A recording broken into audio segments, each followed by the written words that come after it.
세계보건기구의 발표한 바에 의하면 론리니스, 외로움이라는 이 문제가 현재 세계 보건의 위협으로 다가오고 있다고 발표를 하였습니다. 지난 6월 달에 학술지인 네이처 휴먼 비헤이버라는 그 학술지의 연구에 의하면 사람이 외롭거나 사회적으로 고립된 경우에 조기 사망할 위험성이 더 높다고 그렇게 분석했습니다. 그래서 외로움 가운데 살아가는 사람은 다른 사람들에 비해서 사망률이 32%나 높다고 통계가 나왔습니다. 실제로 조사를 했는데 이 갤럽에서 142개국에 있는 대상으로 40억 명 정도 되는 사람을 설문조사해 냈는데 지난 10월 달에 발표했습니다. 그랬더니 10명 중에 이 한 명이, 그러니까 인구로 말하면 10억 명 이상이 너무 외롭다, 매우 외롭다, 그렇게 보고했습니다. 우리나라는 지금 해 뜨는 날과 해 지는 그런 시간이 거의 비슷하잖아요. 그리고 이제 동지와 하지 때만 낮과 밤의 차이가 있고 거의 이제 비슷비슷한데 하루에 해가 3시간 정도밖에 뜨지 않은 나라가 있습니다. 어디냐면 저 유럽 북부인 스웨덴 지역인데요. 스웨덴 북부 블레시오시에서는 하루에 해가 3시간밖에 뜨지 않으니까 거의 밤으로 지내는 거죠. 그 어두운 겨울을 보내고 있는 주민들의 45%가 외로움을 겪고 있다는 것입니다. 그래서 그 밤과 같은 곳에서 서로 말도 하지 않고 외롭게 고독한 삶을 살아가고 있는 사람들이 이 문제가 생기잖아요. 그래서 서로 정부가 나서서 인사하기 운동을 합니다. 그 나라 말로 사케이, 안녕하세요 라는 인사하는 운동. 당연한 이야기인데 그런 인사를 의도적으로 하라고 그렇게 홍보한다는 것입니다. 오늘날에 우리 사회는 마치 군중 속에 고독한 그런 무리들처럼 그 안에 진정한 인간의 교리와 사랑을 잊어버리고 마치 영화에 나오는 좀비들처럼, 제가 제일 싫어하는 영화가 이 좀비 영화인데요. 이게 사람도 아니고 짐승도 아니고 동물도 아닌 또 뭐 이상한 괴물도 아닌 이러한 것들이 도시를 돌아다니면서 사람을 황폐하게 만들죠.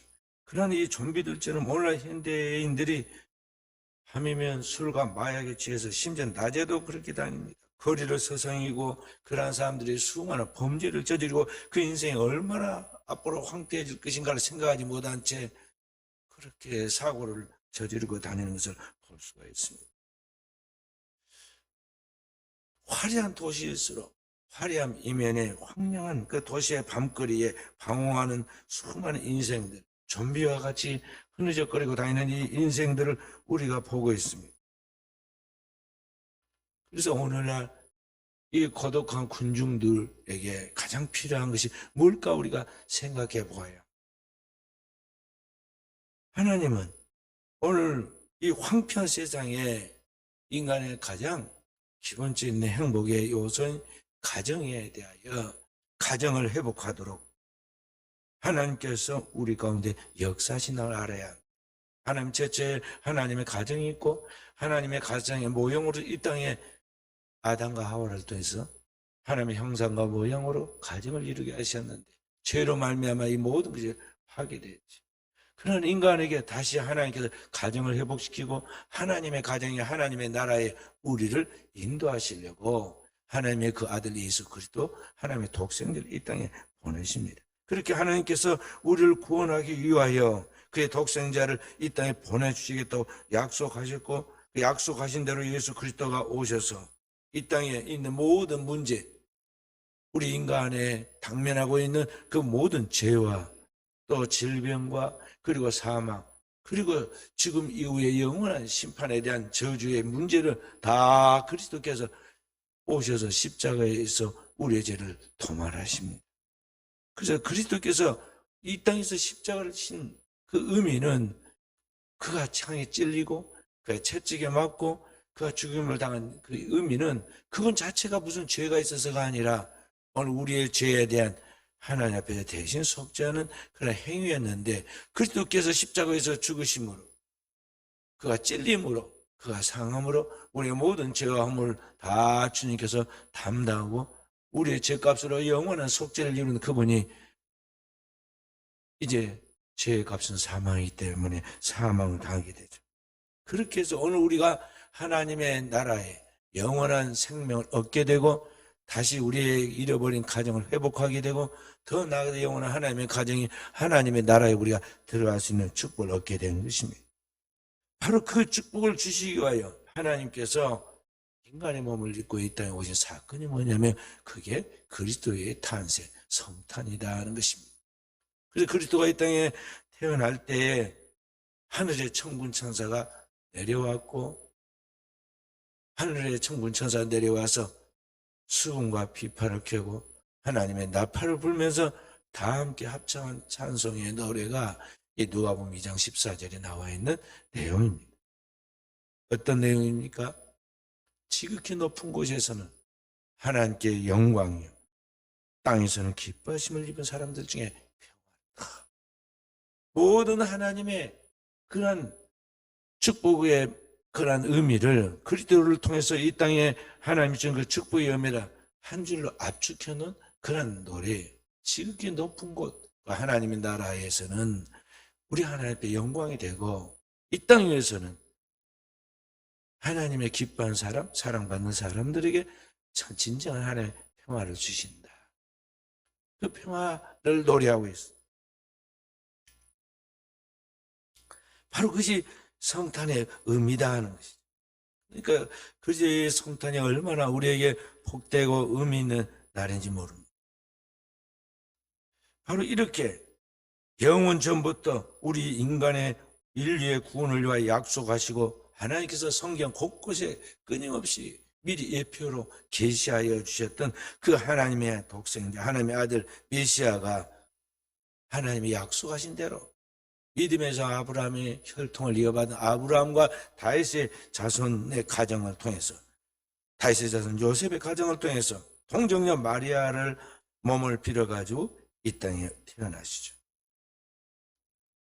그래서 오늘 본문에 우리가 읽었던 이야기는 이 천사 가브리엘이 나타나서 처녀 마리아에게 이제 내게 하나님이 아들을 주실 것이다. 그 이름을 예수라 하라 하고 이제 계시하시죠. 그리고 나실 그 아기는 단순한 아기가 아니라 지극히 높으신 그런 하나님의 아들로서 이 땅에 천하 만민을 영원히 다스릴 그런 유대의 야곱의 왕권을 가진 그런 왕이다. 그런 말씀을 해주잖아요. 마리아 깜짝 놀래가지고 내가 남자를 알지 못하는데 어떻게 처녀인 나이가 아들을 낳겠습니까? 말하니까 천사가 다시 설명을 해주죠. 지극히 높으신 이의 능력이 너를 듣고 성령이 너와 함께 하시면 내가 아들을 낳게 될 것이라고 말씀해 주죠. 그런데 그 믿을 수 없는 이야기를 마리아가 받았을 때 주의 여종이오니 말씀대로 내게 이루어지이다. 오늘 여기 말씀 38절에 그렇게 주님의 말씀을 자기가 받아서 수락을 합니다. 그러자 실제로 그 마리아의 몸에 새로운 생명이 잉태되기 시작하죠. 그리고 믿을 수 없는 그 일을 믿을 수 있도록 미리 하나의 사건을 이야기해 주는데 그보다 6개월 전에 그의 친척 중에 제사장이 있었는데 그 제사장 엘리사벳이 나이가 많아서 아이를 임신할 수 없었는데 하나님이 그와 함께 하시니까 그 아이를 지금 잉태해서 그 몸에 아이를 배어 있다고 알려줘요. 그래서 마리아가 그걸 확인하기 위해서 나중에 이 엘리사벳 집에 방문하잖아요. 그때 엘리사벳의 뱃속에 있던 이 아기가 나중에 세례 요한이죠. 이제 막 하나님 말씀으로 아이를 잉태해가지고 온 마리아가 그 집을 방문하자 이 여섯 달밖에 안 되는 이 아기가 눈도 못 뜨고 그 아기가 그 어머니 뱃속에서 막 뛰놀잖아요. 그런 동시에 이 엘리자벳의 성령에 감동이 돼가지고 자기도 모르게 막 노래를 부릅니다. 내 주의 모친이 내게 나오니 내가 어찌 기쁘지 아니하냐 하면서 마리아에 대하여 그 찬가를 이렇게 이제 엘리사벳이 외치게 돼요. 그러면서 장차 태어난 아기를 통해서 인류의 구원의 역사, 이 어둠의 세상 하나의 빛이 비칠 것을 거기에 노래하는 이야기가 이제 쭉 성경에 나오게 됩니다. 자, 그렇게 해서 이 땅에 오신 분이 바로 이 세상을 구원하러 이 땅에 오신 바로 하나님의 아들 예수 그리스도이시고 그분의 탄생을 기리는 것, 우리가 즐거워하는 것이 바로 성탄절이다 하는 것입니다. 그러니까 첫 번째 성탄절에 이 땅에 하나님이 약속한 메시아가 이와 같이 그때 그 땅에 왔을 때 이스라엘 모든 백성들은 바로 오신 메시아를 환영하고 기다리고 준비했기 때문에 그들이 그 메시아를 영접했어야만 하는데 실제로 현실은 그렇지를 못했습니다. 당연히 유대 왕이었던 헤롯뿐만 아니라 늘 하나님 성전에 나가서 제사하고 예배하였던 제사장들 율법학자들이 그 백성들과 함께 나와 경배해야 하는데 문제는 예수 그리스도 만왕의 왕으로 오신 예수 그리스도를 영접하지 않았다는 것이죠. 요한복음 1장에서는 뭐라 말씀하고 있느냐 하면은 자기 땅에 오며 자기 백성 영접지 아니하였다 그랬어요. 그러니까 하늘에 엄청난 지금 현상이 천군 천사가 강림해 내려왔습니다. 메시아의 별이 저 동쪽에서부터 떠올라가지고 동방에 있는 별을 관찰하는 동방 박사들이 그 별빛을 따라서 이 유대 왕으로 태어나신 일을 와서 알려줬습니다. 그리고 온 예루살렘을 소동했다고 그랬습니다. 그러니까 유대인의 왕으로 하나님이 보내신 메시아가 탄생했다는 것을 이미 그들은 이제 알고 있습니다. 근데 놀랍게도 그때 그것을 준비해 나갈 총 책임자인 헤롯 왕과 그리고 그런 종교적인 책임자들이 제사장들이 그 아기 예수의 탄생을 일부러 외면하고 거기 가서 경배하지 않았다는 거죠.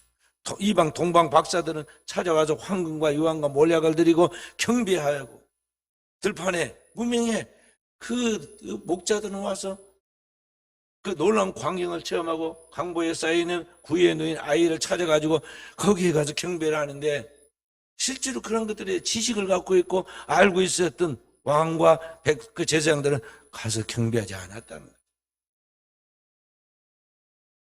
헤롯 왕은 이렇게 말했습니다. 동방 박사들에게 그러십니까?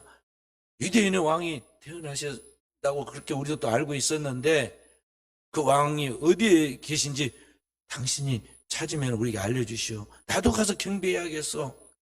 그렇게 말했습니다. 그리고 왕이 이 제사장과 율법학자도 불러놓고 물었습니다.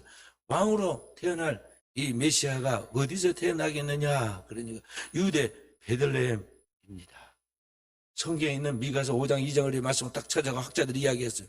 그러니까 어딘지도 다 알고 있습니다. 근데 놀랍게도 왕과 제사장들은 거기 가지 않았다는 거죠. 간 사람은 따로 있어요. 그리고 그 다음에 헤롯이 하는 것은 무엇이었느냐면 동방 박사에게 분명히 자기에게 알려달라고 했는데 알려주지 않고 다른 길로 가버린 동방 박사의 속은 줄 알고는 일이 더 커지기 전에 빨리 처리해야겠다 생각해가지고 급히 군사들을 몰고 가가지고 거기 베들레헴의 2살 미만의 어린 아이들을 싸그리 다 몰살시켜버려. 영아살이를 했어. 요아살이. 왜 그러냐? 하늘 아래 두 왕이 있을 수 없다는 거죠. 자기가 헤롯이 유대의 왕인데 유대의 진짜 왕이 메시아가 탄생한다는 것은 있을 수 없다는 거죠. 그리고 그 일에 동조하는 제사장들, 서기관과 율법사들도 똑같이 입을 다물고 가만히 있습니다. 그러니까 그들이 지금 2000년 전에 누구냐? 하나님의 선택과 믿음의 조상 아브라함의 후손들입니다. 성전을 잘 믿고 더 잘 믿기 위해서 그의 자손들을 위해서 성전을 건축할 준비를 다 했던 다윗과 그 아들 솔로몬에 의해서 성전을 건축해서 하나님을 경배했던 이스라엘 백성들 후손들입니다. 그리고 매 안식일마다 하나님 앞에 나가서 왕은 황소를, 그리고 족장들은 염소를, 그리고 일반 서민들은 양이나 비둘기로 제사를 드리면서 늘 하나님의 이름을 불렀던 사람들입니다. 근데 진짜 메시아가 왔는데, 진짜 그들의 구원자가 약속한 기다리는 구원자가 오셨는데 왜 영접하지 않았을까? 왜 외면했을까? 심지어는 왜 그를 죽이려 했을까요?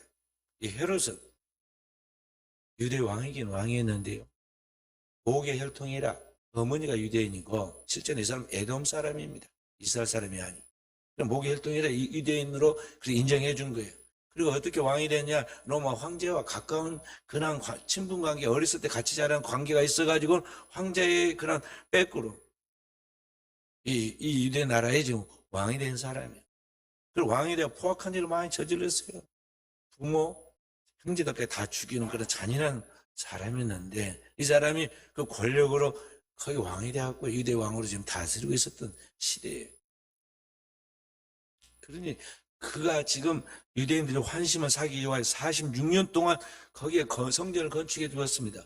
바벨론 포로로 허물어졌던 그 성전을 헤롯이 성전을 46년에 걸쳐 잘 지어서 성전이 참 그럴듯했습니다. 환심을 사기 위하여. 그런데 그들의 마음속에는 진정으로 하나님을 경외하는, 하나님을 믿는, 하나님의 구원을 통해서 이 땅에 이루고 싶어하는 하나님의 나라를 기다림이 없었다는 것이죠. 그들의 신앙은 거짓이었다는 것이죠. 그리고 그 앞에 같이 동조하고 있는 제사장들도 그들의 신앙은 정말 하나님 앞에 상달되는 진실한 신앙이 아니었다는 것을 우리가 볼 수가 있어요.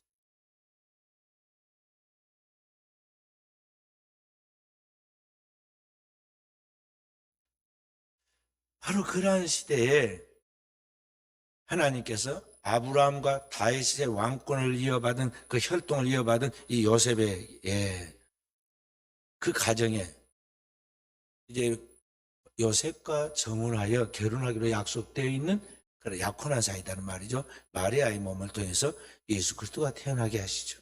그것은 뭐냐면 하나님께서 다윗의 왕권을 영원히 꺼지지 않도록 하나님 지켜주겠다 약속하신 대로 하나님의 그의 혈통을, 그 왕권을 통해서 예수 그리스도, 하나님의 영원한 그런 나라의 통치자이신 하나님의 아들이 이 땅에 오셨는데 다윗의 영예를 주려고 그 혈통을 더 오게 했어요. 그러나 실제로는 이런 요셉과 마리아의 관계를 통해서, 두 사람의 부부의 관계를 통해서 아이가 임신되고 태어난 것이 아니라 그의 명분만, 당대 시대가 오늘에도 마찬가지지만 남녀가 서로 정식 결혼하고 부부의 생활을 하지 아니하는데 아이가 임신되는 것은 없잖아요. 만약 그런 관계에서 태어났다고 그러면 그 사람은 살아남지 못하지. 그렇기 때문에 이러한 것들을 다 보호하기 위해서 하나님께서 그러한 것들을 다 그 비밀을 숨겨두고 거기에 이제 마리아의 깨끗한 몸으로 또 죄 없고 흠 없는 그런 그 하나님의 성령에 의해서 이 마리아의 몸에, 그 몸에 하나의 그릇을 빌리듯이 그의 몸을 빌어가지고 예수 그리스도가 임신되게 하고 그리고 태어나게 만든. 자, 그래서 이것을 한마디로 성령으로 잉태했다. 그렇게 해서 이 땅에 태어난 메시아의 탄생에 대하여 모두가 환영을 해야 하는데 환영하지 않았다는 것이지. 그리고 이 예수 그리스도는 그때부터 어떻게 됩니까? 헤롯에게 쫓겨가지고 급히 천사의 인도함을 받고 지시하심을 받아가지고 이스라엘 땅을 벗어납니다. 그리고 당대의 세계 중심지 애굽에 가서 그 땅에서 피난하죠. 그 옛날 이스라엘 백성들이 애굽 땅에서 번성해가지고 출애굽에서 나와서 가나안 땅에 정착한 것까지 예수 그리스도가 애굽 땅에서 거기서 피난해서 지금도 이 이집트에 가면요, 우리 성지순례 가면 꼭 이집트를 간 이유가 뭐냐면 이집트에 그 첫 번째 하나님을 믿었던, 예수 그리스도를 믿고 나아갔던 그 사람들이 거기에 지금도 살고 있어요. 그 후손들. 그래서 그걸 보고 콥틱 신자들이라고 그럽니다. 애굽에서 믿고 있는 기독교 신자들이에요. 자, 그 땅에서 그 믿음을 지키고 그 땅에서 지내던 이 요셉과 마리아를 통해서 아기 예수가 자라고, 이 아이가 이제 다 자라서 성장하니까 다시 애굽에서 이제 이스라엘로 돌아오죠. 그 포악한 헤롯 왕이 죽었다는 말을 듣고 이제 다시 돌아와서 나사렛, 그들이 살던 그곳으로 돌아와서 거기서 성장하게 됩니다. 그렇게 해서 예수 그리스도께서 이제 장성해서 나이 30이 되자 하나님이 약속하신 때가 되므로 이스라엘 백성들을 위하여 요단강에 나아가서 세례 요한에게 세례를 받고 세례 요한에게 세례를 받은 그때부터 시작해서 우리 인간의 모든 죄를 짊어진 하나님의 속죄 어린 양으로 공생의 생애를 살아가기 시작합니다. 그때부터 주님이 나와서 회개하라 천국이 가까웠느니라고 천국 복음을 외치게 되고 그때 이제 많은 영혼들이 주님 앞으로 돌아서 복음의 말씀을 듣기 시작하죠.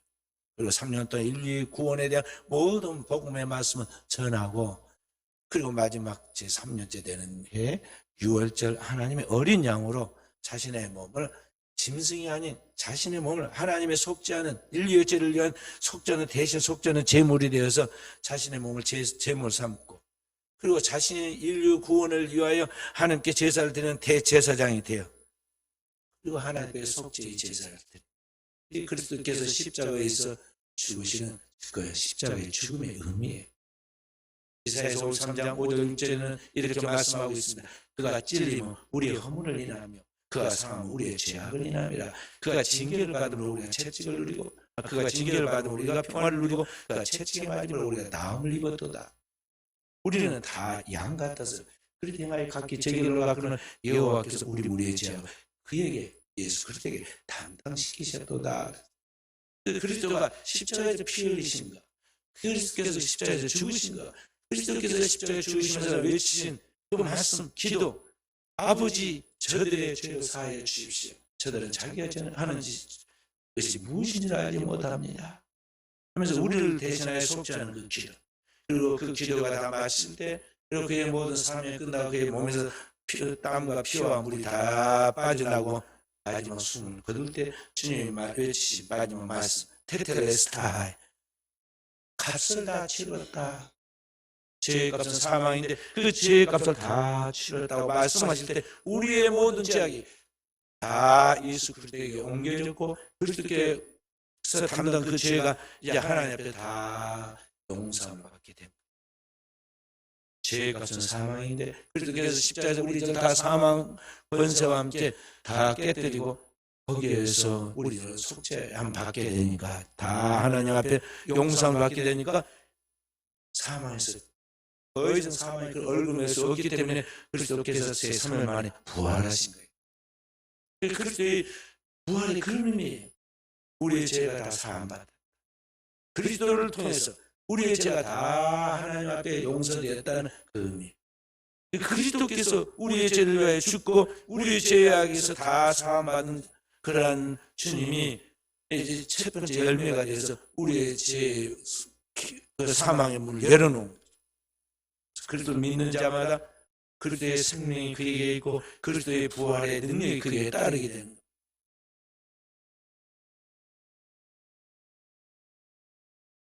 그래서 주님께서 그 놀라운 하나님의 구속의 사건을 이루시고 고통받는 이 땅의 영혼들에게 그렇게 말씀하시잖아요. 수고하고 무거운 짐진 자들아 다 내게로 오라. 내가 너희를 쉬게 하리라. 수고하고 무거운 짐이 뭐냐? 핵심이 뭐냐? 죄의 짐이에요. 그 죄로 말미암아 파진된 모든 짐을 주님이 십자가에 다 짊어지셨어요. 그렇기 때문에 수고하고 무거운 짐진 자는 다 주님께로 오라고 부르신 거예요. 그리고 우리는 주 예수를 믿으라고 복음을 전하는 거예요. 주님께서 우리의 죄를 다 도망하라고 아버지께로 나아가는 길을 열어주셨어요. 천국 가는 길을 열어주십니다. 천하 인간의 죄를 해결해가지고 하나님 앞에 나갈 수 있는 길을 열어준 단 하나의 사람도 없어요. 죄의 문제를 해결한 사람이 이 땅에 아무도 없습니다. 인간은 자신의 죄 때문에 자기가 죽게 되었고 있어요. 그런데 그리스도만이 하늘로부터 오신 그리스도만이 우리의 죄를 도말하고 영원한 속죄를 이루어서 우리로 하여금 하나님 앞에 나갔을 때 길을 열어주셨다. 그리고 하나님의 생명이 영원한 생명 그 하나님의 생명을 우리에게 부어주십니다. 그래서 주님을 믿는 자는 나는 부활이요 생명이니 하나님의 생명이 그 안에 부음받아 하나님의 영원한 생명으로 우리가 영생을 얻게 되는 것이죠. 그리고 그 주님께서 그 하나님 앞에 나아가서 하나님의 백성으로서 영원토록 살 수 있도록 그 하나님의 능력을 우리에게 부어주시는데 그 모든 것을 길과 진리와 생명에 대해서 이루어주심은 예수 그리스도이기 때문에 주님께서 우리에게 말씀하십니다. 요한복음 14장 6절에 너희 마음에 근심하지 말라. 하나님 믿니 또 하나님 보내신 나를 믿어라. 내가 곧 아버지께로 가는 길과 진리와 생명이다. 그래서 여러분과 저는 정말 이 땅에 오신 하나님의 아들 예수 그리스도를 거짓 없는 믿음으로 진실하게 믿어야 돼요. 오늘의 이 시대 많은 사람들이 신앙생활을 건성으로 합니다. 하나님이 없는 것 같이. 하나님 살아계셔서 우리 가운데 우리에게 영원한 생명을 주시지 않는 것 같이. 우리와 마치 어리숙한 사람 이용해가지고 그를 이용해서 나의 욕심을 채우려고 하는 그런 사람들처럼 하나님을 이용해가지고 자기의 소원을 성취하고 자기의 꿈을 이루고 자기의 그 욕망을 채우려고 하나님을 주문처럼 믿고 있는 사람이 많아요. 교회를 그냥 습관적으로 종교적인 그러한 습관으로 불교, 유교 못하는 종교를 믿었던 우리 옛날 조상들처럼 오늘의 유행을 따라 현대 사회에 기독교가 대세이기 때문에 기독교 신앙 하나의 장애인이 자신의 삶의 방편으로 그냥 종교를 선택해서 믿는 사람이 많다는 거죠. 2000년 전에 가짜로 하나님을 믿는 거 하나님 속지 않으시고 그들을 심판하십니다.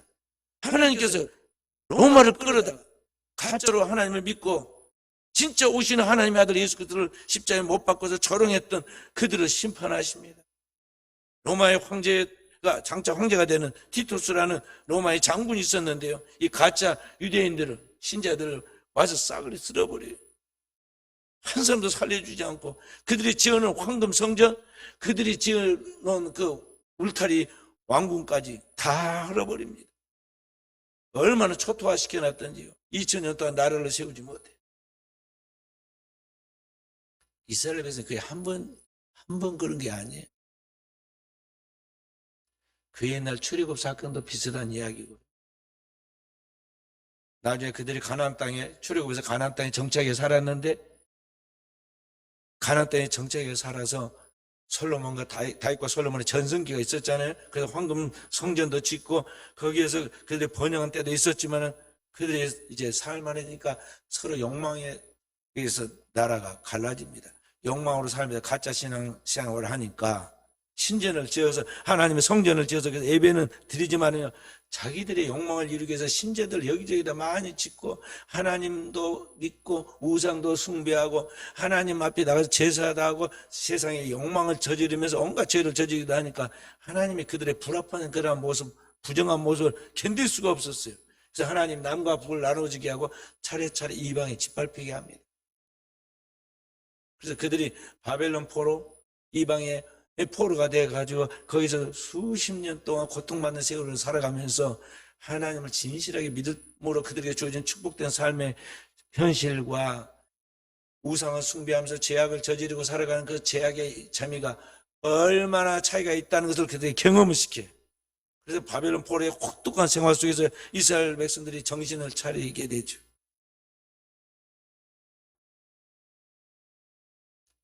그 바벨론 포로 생활 속에서도 진실하게 하나님 믿는 사람들이 나와요. 누구냐 하면 다니엘과 그의 세 친구들입니다. 당대 이스라엘을 파멸시켰던 그리고 하나님의 성전도 파괴하고 성전의 기물까지 다 가져왔던 이 느부갓네살이 통치하는 세상 속에서도 하나님을 경외하는 그 신앙으로 말미암아 지혜와 총명이 뛰어나가지고 그래서 바벨론 왕궁에서 느부갓네살을 가르치는 그러한 그 사람으로 이 다니엘과 그 세 친구가 있는데 왕이 어떤 일들이 있을 때 하나님이 그에게 하나님의 계시의 꿈을 보여줍니다. 왕이 꿈을 꿨는데 그 분명 어떤 계시인데 자기가 해석을 못하고 이해를 못하니까 그 꿈을 보지도 않았는데 다니엘이 딱 그 꿈속에 들어가서 그의 꿈을 해석해 주잖아요. 보지도 않은 자기가 꾸지도 않은 꿈을 자기가 말하지도 않았는데 딱 알고 해석을 하는 이 다니엘에 대한 진짜 그는 하나님의 영이 있구나 하고 신뢰해서 느부갓네살 늘 다니엘에 묻게 됩니다. 그리고 그를 애굽의 총리로 세웁니다. 출세한 거죠. 다니엘은 큰 출세를 했지만 다니엘은 자기가 세상적으로 출세했다고 부귀 영화를 누리게 되었다고 거기 안주하지 않습니다. 항상 예루살렘에 있는 동쪽을 향하여 하루에 3번씩 기도했어요. 살아계신 하나님 앞에. 하나님이 통치하는 세계에 하나님의 나라가 임하기를 놓고 기도를 합니다.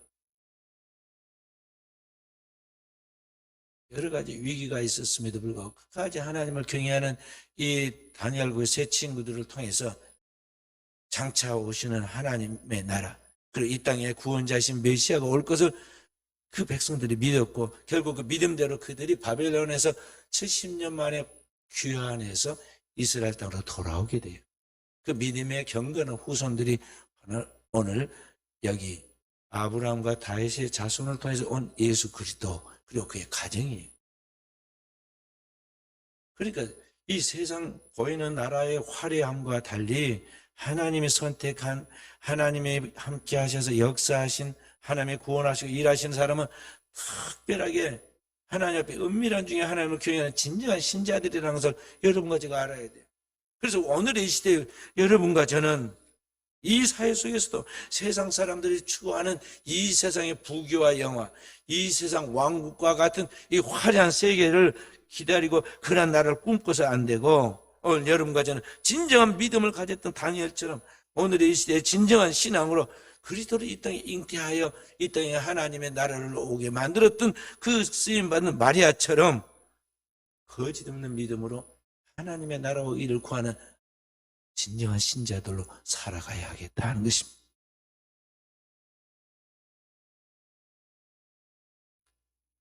주님이 이 땅에 오셔서 복음을 전파하는 이야기가 누가복음 4장 16절부터 18절에 쭉 나오는데요. 주의 성령이 임하여서 주님께 오셔서 복음을 전할 때 예루살렘 동국에서 복음을 전한 게 아닙니다. 이방인들이 들끓고 있는 저 소외되고 가난한 사람들이 살고 있는 그 이방의 갈릴리 지역에서 거기에서부터 복음을 전하기 시작합니다. 가난하고 소외된 사람, 눈먼 사람들, 병든 사람들, 귀신 들린 사람들, 그들에게 복음을 전하기 시작해요. 성령으로 오셔서 그 천국 복음을 전하는 가운데 하나님의 나라가 이 땅에 도래하게 하였는데, 오늘 이 시도 하나님은 어떤 가운데 역사하시느냐? 살만하고 배부르고 조금 괜찮다 생각하는 사람들은 절대 하나님 안 믿습니다.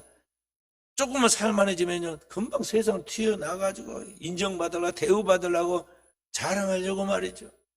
진정한 신앙에 서 있지 않아요. 마음이 가난한 사람, 어린아이같이 순결한 사람,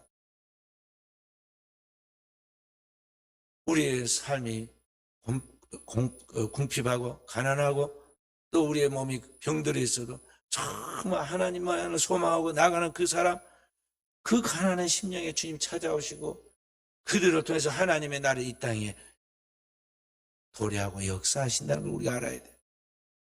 바로 그 속에서 하나님이 역사하십니다. 그렇기 때문에 오늘 저와 우리 사랑하는 성도는 이 성탄 가운데 그리스도가 이 땅에 오셔서 우리에게 하나님의 복음을 전파해 준 그 정신, 그리스도의 삶의 그러한 모습을 그대로 본받아서 오늘날 우리가 이 땅에 오시는 그리스도를, 메시아를 영접하는 진정한 하나님의 그릇이 되어야 하겠고, 또 우리를 통해서 이 땅에 진정한 복음이 전파돼서 고통받고 방황하고 상처 입어서 아무도 돌보지 않는 우리의 삶의 주변에 지극히 작은 자들에게,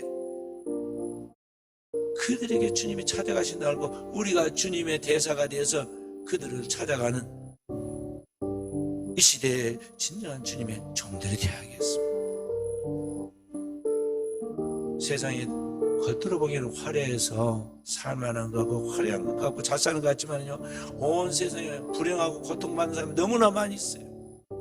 세계의 절반은 공산주의 국가에 가지고 탄압받고 우상의 노예가 되었고 살고 있고,